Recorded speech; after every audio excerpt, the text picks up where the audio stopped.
GeM TV நேயர்கள் அனைவருக்கும் வணக்கம். நான் உங்கள் VJ Bilal. India versus South Africa இதோடைய ஃபர்ஸ்ட் டெஸ்ட் மேட்ச் வந்து நம்ம பார்த்துருப்போம். அது கிட்டத்தட்ட நடந்து முடிஞ்சு நம்ம ஒரு 2 1/2 நாள்ல வந்து மேட்ச் வந்து முடிஞ்சுச்சு. ஒரு டெஸ்ட் மேட்ச் வந்து 2 1/2 நாள்லயே முடிஞ்சுச்சு அப்படிங்கிறது வந்து ஒரு கேட்கறக்கே ஒரு மாரி சுவாரஸ்யமா இருக்கு. அது மட்டும் இல்லாம, நம்ம இந்திய மண்ணிலேயே வந்து நம்ம இந்தியா டீம வந்து சவுத் ஆஃப்ரிக்கா வந்து வின் பண்ணிட்டாங்க. அப்படிங்கிற மாரி ஒரு பக்கம் இருந்தாலுமே, இங்க இருக்கிற நம்ம அதாவது இந்தியன் கிரிக்கெட் லவ்வர்ஸ்ல என்ன சொல்றாங்க அப்படின்னு பார்த்தீங்கன்னா, இவரு சரியில்ல, டீம்மேட்ஸ் வந்து சரியில்ல, இவங்க இப்படி பண்ணியிருக்கலாம் அப்படிங்கிற மாரி நெறைய அவங்களுடைய கருத்துக்கள்லாம் வந்து சொல்லிட்டு இருக்காங்க. ஆனா உண்மையான ரீசன் எதனால வந்து இந்தியா தோத்து போனாங்க அப்படிங்கிறதுக்கான ரீசனும் வந்து நெறைய இருக்கு.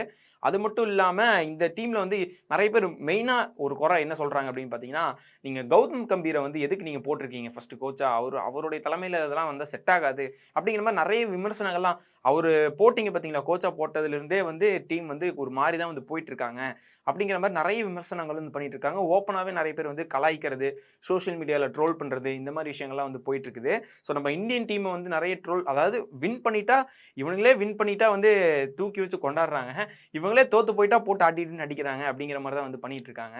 ஸோ அது என்னெல்லாம் நடந்துட்டு இருக்கு? ஆனா உண்மையான ரீசன் என்ன? அப்படிங்கிறது எல்லாமே வந்து இந்த வீடியோல நம்ம டீட்டெயில்ஸா பார்க்கலாம்.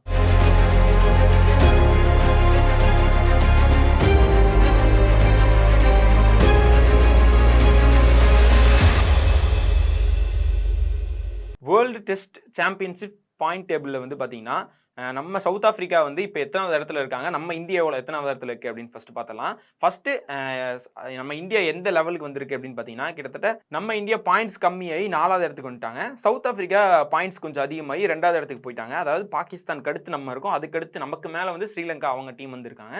அதுக்கு மேல வந்து சவுத் ஆஃப்ரிக்கா அவங்க இருக்காங்க. ஃபர்ஸ்ட் இடத்துல ஆஸ்திரேலியா டீம் வந்து இருக்கிறாங்க. அதாவது லாஸ்ட் மேட்ச்லயே வந்து இங்கிலாந்து விசஸ் இந்தியா இந்த மேட்ச்லயே வந்து ஒரு மாரி ரொம்ப பரபரப்பா போச்சு போட்டி. வின் பண்ணிருவாங்களா? தோத்துருவாங்களா? அப்படிங்கிற மாரி போச்சு. ஒரு சைடு என்ன சொல்லிட்டு இருக்காங்க? ஃபர்ஸ்ட் இதுக்கு வந்து ட்ரோல்லாம் எப்படி தெரியுமா வந்துட்டு இருக்குது? அதாவது என்ன சொல்றாங்கன்னா, வர மேட்ச் எல்லாமே இப்ப வந்த எல்லா மேட்ச்லயுமே வந்து இந்தியா ஜெயிச்சுட்டு தானே இருக்காங்க. என்ன இப்போ வுமென்ஸ் டீமும் கப் அடிச்சுட்டாங்க, வின் பண்ணிட்டாங்க. எதுக்கு இந்தியா தொடர்ந்து ஜெயிச்சுட்டே இருக்கணும்? வர எல்லா மேட்ச்லயுமே. இதுல வேணா தோத்துருவோமே அப்படின்னு சொல்லிட்டு வேணும்னே தோத்துட்டாங்க அப்படிங்கிற மாரிலாம் நெறைய ட்ரோல் பண்றாங்க. அதெல்லாம் பார்க்கும்போது என்னடா இப்படி ட்ரோல் பண்றீங்க? நீங்க தான்டா கொண்டாடுனீங்க அப்படிங்கிற மாரிலாம் வந்து தோணுது. சரி ஃபர்ஸ்ட் என்னென்னலாம் இதுல தப்பு இருக்குது? எதனால வந்து டீம் வந்து கம்மி ரன்ஸ் அடிச்சாங்க அப்படிங்கிறது எல்லாமே வந்து பார்க்கலாம். ஃபர்ஸ்ட் எத சொல்றாங்க அப்படின்னு பார்த்தீங்கன்னா, அவங்க அந்த மேட்ச் விளையாண்ட அந்த பிட்ச் அதாவது அந்த ஸ்டேடியம் அந்த இடத்த தான் வந்து சொல்றாங்க. ஈடான் கார்டன் அந்த இடத்துல தான் வந்து இந்த கேம் வந்து அதாவது இந்த மேட்ச் வந்து விளையாடுறாங்க. விளையாண்ட இடத்துல என்ன ஆகுது அப்படின்னு பார்த்தீங்கன்னா, கிட்டத்தட்ட ஒரு 2 நாள் பக்கம் வந்து பிட்ச்சுக்கு வந்து தண்ணி வந்து அடிப்பாங்க. எல்லாம் நீங்க கிரிக்கெட் விளையாடுற பிட்ச் எதா இருந்தாலுமே பார்த்தீங்கன்னா, இந்த இடத்துல வந்து அது காஞ்சு போகாம ரொம்ப வறண்டு போகக்கூடாது அப்படின்னு சொல்லி அப்பப்போ வந்து தண்ணி அடிச்சு அத கொஞ்சம் ஃப்ரெஷ்ஷாவே வச்சிருப்பாங்க. ஆனா இந்த பிட்ச்ல வந்து தண்ணிய இன்னும் அடிக்காம ஒரு மாரி ரொம்ப வறண்டு போயிருந்திருக்கு. அதனாலேயே வந்து ரொம்ப இந்த பிட்ச் வந்து மோசமான நிலைமைக்கு ஆயிருச்சு. அது மட்டும் இல்லாம இந்த ஸ்பின் பவுலிங்லாம் போடுறாங்கல்ல, ஸ்பின் பவுலிங் போடுறவங்களுக்குலாம் வந்து கொஞ்சம் ஈஸியா இருக்கிற மாரி அதாவது பேட்ஸ்மேன்னால ஈஸியா அத வந்து ஸ்பின் பவுலிங் போடுறதெல்லாம் வந்து தாக்கு பிடிக்க முடியாத அளவுக்கு வந்து ஒரு இதாயிருச்சு.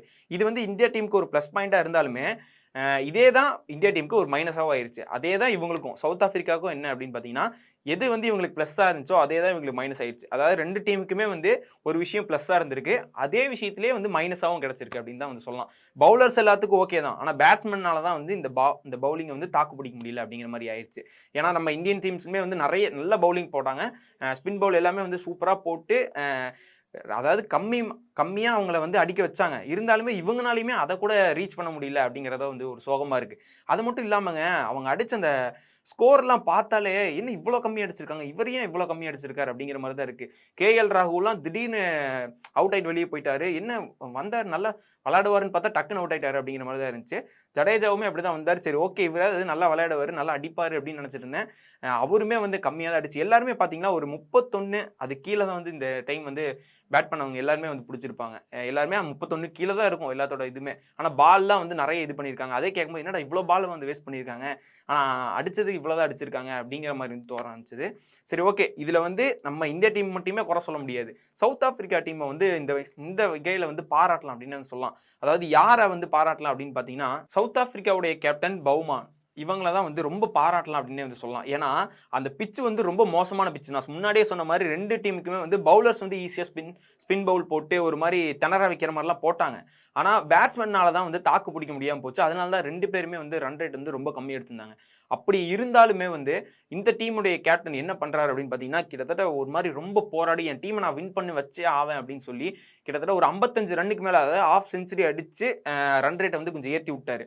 அவர் மட்டும் ஆடாம விட்டுருந்தாருன்னா இந்த மேட்சுமே வந்து ஒரு மாரி யார் வின் பண்ணுவா அப்படிங்கிற மாரி தான் போயிருக்கும். ஏன்னா இவரு அந்த 55 ரன் அடிக்கலைன்னா கம்மியாயிருக்கு ஸ்கோர். அடுத்ததா பார்த்தீங்கன்னா, சவுத் ஆப்பிரிக்கா டீமுடைய ஹார்மர் மாரி ஒரு மாரி தாரோட ஹேமர் மாரி ஒரு நல்ல ஒரு மாயாஜால ஒரு பந்து வீச்சாளர் அப்டின்னே வந்து சொல்லலாம்.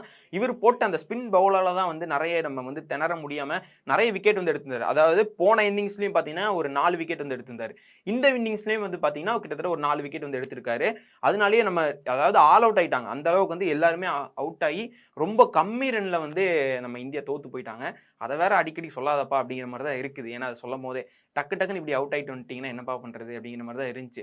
ஏன்னா ஒரு பெருசா ஒரு ரன் ரேட் எதுவும் எடுக்கல. நம்ம இந்தியா டீம்ல இருந்து பார்த்தீங்கன்னா, ஆட்ட நாயகன் அப்படின்னு சொல்ற அளவுக்கு யாருமே எதுவுமே பண்ணல. அது மட்டும் இல்லாம இந்த அப்படியே ஆப்போசிட்ல இந்த டீம் பார்த்தீங்கன்னா, இவங்களுக்குமே இந்த ஸ்டேடியம் அதாவது இந்த இடம் வந்து இந்த பிட்ச் வந்து ஒரு டஃப்பான இடம் தான். இங்கேயுமே வந்து அவங்க நல்லா விளையாண்டு அதாவது ஒரு எல்லாருமே அவங்க அடிக்க முடியாம இருந்திருந்தாலுமே, அந்த டீமுடைய கேப்டனா இருக்கட்டும், அதுக்கப்புறம் அந்த ஹார்மர் இவருமா இருக்கட்டும், அவங்களுடைய பவுலிங் திறமைய காட்டி ஒரு 4 விக்கெட் எடுத்ததா இருக்கட்டும், அதுக்கப்புறம் இவருடைய பேட்ஸ்மேன் அதாவது அவர் டீமுக்காக இறங்கி ஒரு 55 ரன் அடிச்சதா இருக்கட்டும், இது எல்லாமே தான் சவுத் ஆப்பிரிக்கா டீமுடைய வின்னிங்க்கு காரணமா இருந்துச்சு அப்டின்னே வந்து சொல்றாங்க. நெறைய பேர் வந்து ஃபீல்டிங் சரியில்லாம இருக்கு நம்ம இந்தியன் டீமோடது. அது மட்டும் இல்லாம பேட்ஸ்மேனும் சரியில்ல. சரியா இது பண்ணாம விட்டாங்க. பிட்ச காரணமா காட்டுறாங்க. ஆனா கரெக்ட்டா இதெல்லாம் பண்ணியிருக்கலாம் அப்டிங்கிற மாரி நெறைய கிரிக்கெட் சம்பந்தமா இருக்கக்கூடிய நெறைய பேர் வந்து விமர்சனங்கள் வச்சுட்டு இருக்காங்க. ஸோ இது என்ன? எதனால பிரச்சனையாச்சு? இது எதனால வந்து இவங்க தோத்து போனாங்க அப்படிங்கிறது வந்து தெரியல. ஸோ உங்களுடைய கருத்து என்ன? அதாவது இந்த லாஸ்ட்டா நடந்த இந்த டெஸ்ட் மேட்ச் உடைய உங்களுடைய கருத்து என்ன? எதனால வந்து நம்ம இந்தியா டீமுடைய தோல்வி வந்து அமைஞ்சது? உங்களுடைய கருத்து அதாவது இதனால தான் வந்து இந்த தோல்வி அமைஞ்சிருக்குப்பா. இது கரெக்ட்டா இருந்திருந்தா இது சரியா இருக்கும் அப்படின்னு உங்களுடைய கருத்து என்ன? அப்படிங்கிறத வந்து கீழ கமெண்ட்ஸ்ல சொல்லிட்டு போங்க.